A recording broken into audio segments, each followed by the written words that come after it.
So now we have is fertilization and development of embryo.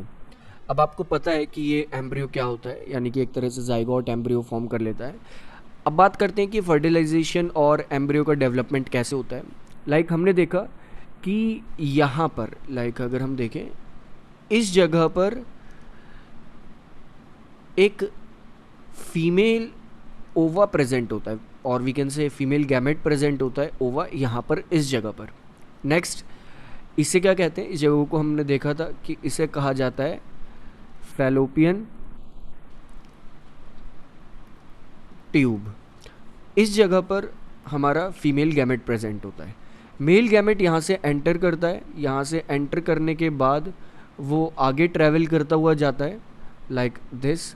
और अब ज़रूरी नहीं है कि हमेशा सिर्फ एक ही साइड एक तरह से वो फीमेल ओवा प्रेजेंट हो, वो इधर भी हो सकता है, लाइक इधर भी हो सकता है वो, और एक तरह से राइट साइड भी हो सकता है, किसी भी साइड हो सकता है। और यहाँ पर मेल गैमेट यानी कि स्पर्म इस ओवा तक पहुँचता है, कुछ इस तरह से वो यहाँ पर पहुँच जाता है लाइक दिस।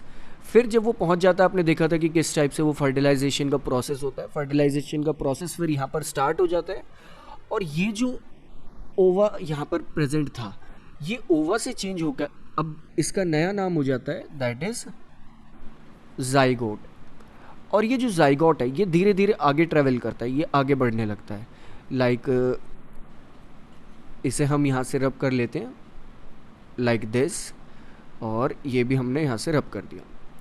अब ये आगे ट्रेवल करेगा, ये आगे बढ़ेगा कुछ इस तरह से। अब ये जाइगोट फॉर्म हो चुका है, इसे हम डिफरेंट कलर से फॉर्म कर लेते हैं। लाइक ये जाइगोट फॉर्म हो चुका है, और जाइगोट में अब सेल डिवीजन स्टार्ट हो जाएगा, यानी कि सेल्स अपने आप को और ज़्यादा जल्दी जल्दी यहाँ पर डिवाइड कर रहे होंगे और ज़्यादा अपने सेल्स बढ़ा रहे होंगे, और कुछ टाइम बाद ये पहुँच जाता है इस जगह पर। दैट इज़ हमने देखा था कि इसे हम वॉम्ब भी कहते हैं। इस जगह पर ये पहुँच जाता है जाइगोट, और ये जो होता है ये फॉर्म हो जाता है अब एम्ब्रियो। और एम्ब्रियो धीरे धीरे एक तरह से किस में कन्वर्ट होता है, दैट इज़ चाइल्ड में। तो ये होता है पूरा फर्टिलाइजेशन का प्रोसेस। फर्टिलाइजेशन एक्चुअली में कहाँ होता है, वो फैलोपियन ट्यूब में होता है। यहीं तक वो मेल गैमेट यानी कि स्पर्म पहुँचता है, और यहीं पर फर्टिलाइजेशन होता है। फर्टिलाइजेशन के बाद जाइगोट जो फॉर्म होता है वो शिफ्ट हो जाता है। शिफ्ट होने के बाद इस वॉर्म में, और वी कैन से यूटेरस में पहुँच जाता है। अब क्वेश्चन ये आता है कि अगर ये स्पर्म्स यहाँ तक पहुँचे ही ना तो क्या होता है, यानी कि फर्टिलाइजेशन हो ही ना, यानी कि एग फर्टिलाइज ना हो, तब क्या होगा। उस चीज़ को अब हम डिस्कस करते हैं कि अगर फर्टिलाइजेशन नहीं होगा तो तब उस केस में क्या होगा।